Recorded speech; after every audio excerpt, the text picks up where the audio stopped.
Ratusan barang bukti yang sudah berkekuatan hukum tetap dari pengadilan dimusnahkan oleh Kejaksaan Negeri Kota Langsa, Provinsi Aceh. Barang bukti yang dimusnahkan ini meliputi dari 123 perkara sejak Desember tahun 2021.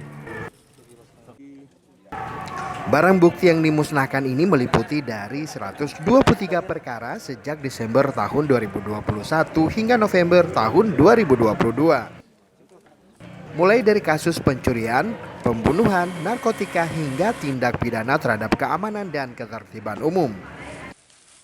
Kasus narkotika mendominasi kasus lain, yaitu sebanyak 92 perkara dengan barang bukti hasil sitaan narkoba jenis sabu seberat 596 gram dan ganja 35 kg.